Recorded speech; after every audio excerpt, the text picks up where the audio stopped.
Welcome to the first video of this new mini-series. I'm calling this the F.I.R.E travel series. If you missed my last week's video, my wife, our son, and I will be traveling to Europe for about 3 months. The next few months, I will be sharing with you what we will be experiencing each week, as well as answering one of your questions each week. If you're new to my channel, my name is Jake. My wife and I retired from our 9-to-5 job in our 30s by investing into real estate and the stock market so that we could achieve financial independence. So if you're new, welcome to the channel. Because we're leaving here very soon, I have to record these videos in advance and in pretty short time, so please bear with me if the video editing and the quality is a little inconsistent. You may hear me say we did or we will be doing. That is because I'm an idiot and can't get my tenses correct when recording a future video talking about the past. Also, I will be sharing pictures from time to time on the post page on my YouTube channel if you're interested in seeing how things are going.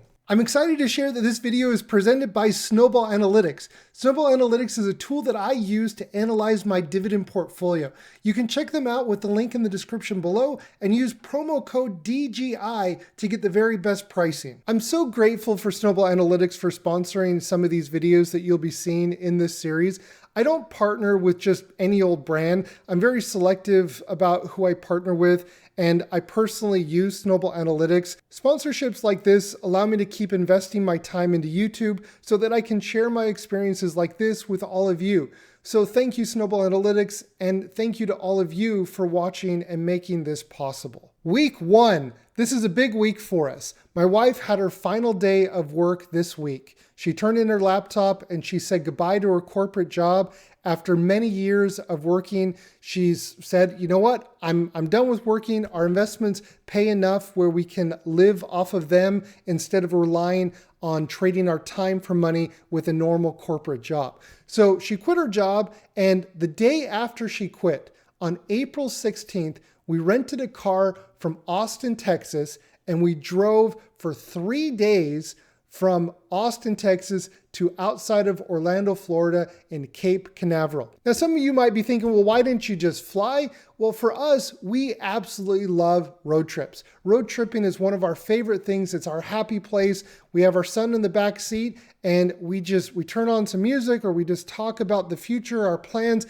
It's really one of the happiest times for us is when we're on the open road and we're just driving into the sunset and just figuring things out, going from point A to point B, something that we really, really enjoy. So we started the week off with my wife quitting her job. We got in the car, drove to Cape Canaveral, and then once we got to Cape Canaveral, we boarded the repositioning cruise to Barcelona. Now, this is the first time that my wife has ever been on a cruise, and because of this, we decided to get a little bit of a bigger room, a balcony room, so that we would have a little bit more space. I didn't want to have her be really cramped, especially because this cruise will last 14 days.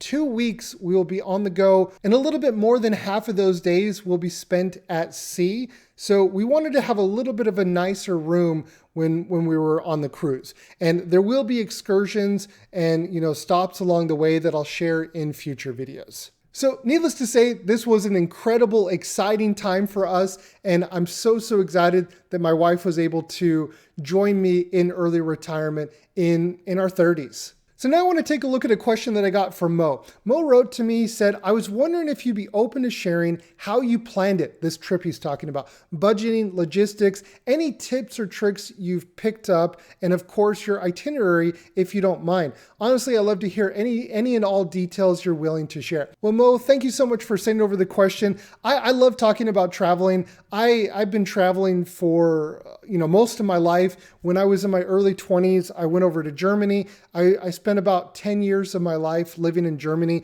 I've explored more of Europe and outside of the US than I've actually explored within the United States. And I've been to most of Europe. I've been to France, Portugal, Spain, Hungary, the UK, Switzerland, Austria, Italy, most places within Europe. And I really enjoy traveling. Some people get anxious and intimidated by traveling. What I've learned, if you don't get excited about it, and if you don't get excited about it, it's going to be difficult to plan something like this. And not everybody's a traveler, not everybody enjoys that, and that's completely fine. A lot of people fear what they don't know.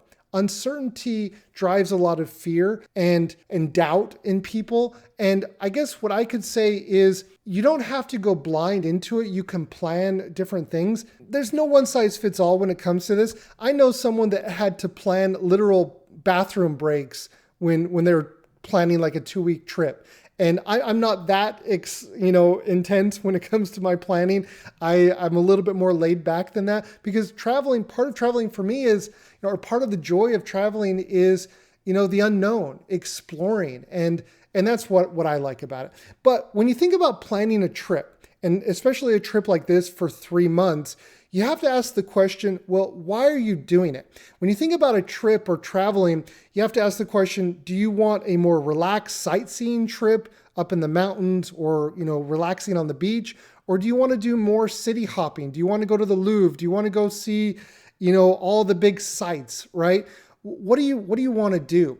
And for us, for this trip, because it is for 3 months, we decided that we wanted to do a little bit of city hopping. For example, I'll give you a spoiler. We want to go to different cities like Salzburg. We want to go to cities, where else are we going to go? We're going to Barcelona. We're going to go to some major cities, but we're also intentionally booking stays, extended stays, out in like the country, in the mountains. So it's a mixed bag, and it really just depends on what type of experience you want to have. And so for our trip, we didn't want to cram everything in, and just see one city after the next. What we decided to do is we wanted to stay in the little hubs. We picked 4 or 5 different cities and countries that we wanted to spend at least a week or longer, and stay a longer extended time, so that we could kind of experience it like a local, right? So we're not standing in lines, going to museums all day. It's more of slow traveling to a degree. Now, this whole trip will not be slow traveling, but we wanted it to kind of feel like that. So when planning, first what I did for a trip like this, an extended trip, because I've never gone on a vacation for 3 months before. What I first did was I booked the big things first. I booked the cruise first. Once the cruise was booked, then I booked the flight back to America. And then I picked the different hubs that we wanted to go to. And logistically, I just picked, okay, we're going to go from north to south, or south to north, east to west, and just so we didn't backtrack and lose time. So we went kind of in a circle, around it. So to give you kind of a snapshot, we're going to go into Barcelona. We're going to go up through France into Switzerland, through Austria, Germany, and then up towards Denmark. So we're going from south to north, so we don't lose time backtracking. So that's logistically how we planned it. And a tip that I can share with you is, after picking the countries and cities that we wanted to visit, we asked the question, what will we regret not seeing or doing in each country, and work backwards from there? So asking this question has really helped us when planning for vacations and also life in general. So now before we do anything, anything significant, we ask the question, what would we regret not doing?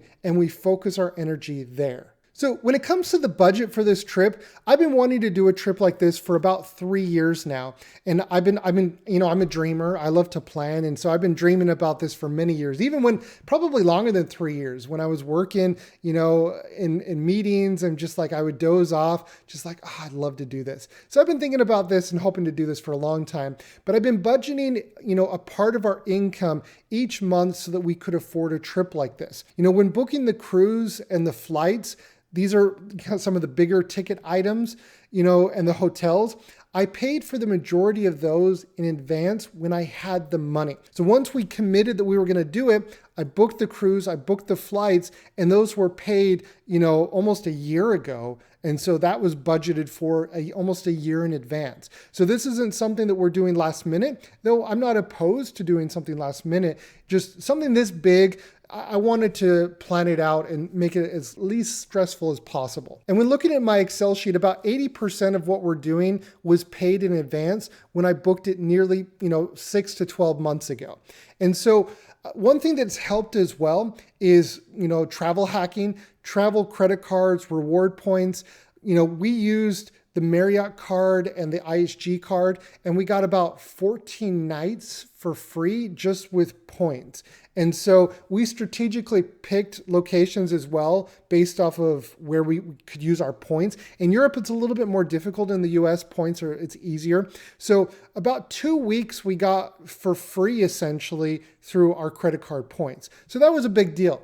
And we also kept costs low with credit cards. For example, we pay no foreign exchange rate fees, and we're renting a car for these 3 months while we're in Europe as well. So we're not going to pay for any collision insurance with rental cars because we already get that with credit cards. So there's certain things that you can do. If you're traveling like this, credit cards can be incredibly beneficial and save you a lot of money. So when it comes to the cost of this trip, I'll share with you the itemized costs of what this is going to cost us. And this doesn't include food, because the way that I look at this is I have to pay for food regardless of where I'm at. So this doesn't include food. Now, obviously, it's probably going to be, a little bit more significant because we're going to be eating out more. But because we are slow traveling in some areas, we will be cooking in the Airbnb or in some cases hotels. So I'm not including food. But the cruise itself was about $3,100 for all three of us. I booked this about 12 months ago. And we got a bigger room with a balcony and all that kind of stuff. The flights to come back from Hamburg, Germany, northern Germany, back to Austin, it was $2,000 for all three of us. And the rental cars from Austin, Austin to Florida, and all within Europe, it cost us about $2,300. We also have little miscellaneous things that we had to do. So renting a car in Barcelona was almost impossible because going cross country with them and returning them in a different country would have cost us probably like $10,000 or $12,000 for the car rentals. So what we did is we bought a $100 train ticket from Barcelona to the closest city in France. We got a rental car in France. We're going through Switzerland and everything, and then we're going to return it back on the border of France with Germany. We're going to get a 30-minute train ticket and then rent a rental car in Germany. So cross country with rental cars in Europe, incredibly expensive. We were able to get around that with just going to border towns and getting the cars there. So it worked out for us that way. Otherwise, the car rental would have been like 10 grand, which is ridiculous. We got it for, about $2,300. The hotels, because we got 2 weeks free from points, quote unquote free, they do come with a cost because you have to accumulate them and so forth. But the hotel costs out the door, what we actually paid was $6,000. That's hotels, Airbnbs, Vrbo, everything. And then lastly, we got travel insurance. It was about we got travel insurance with the cruise as well. It's about $300 for travel insurance. That's health insurance, evacuation insurance, everything while we're in Europe, while we're traveling. So this trip, it's not quite 3 months. I think it's a little over 2.5 months. And if you include the road trip from Austin, it's just about 3 months. In total, we're going to be paying just about $14,000. And we budgeted this well in advance. It's not something that just came out of nowhere. We've been planning this for well over a year. Well, that's week one. But yeah, I'd love to hear your thoughts. If you haven't already, go check out Snowball Analytics. And thank you so much for watching. And I'll see everybody in next week's video.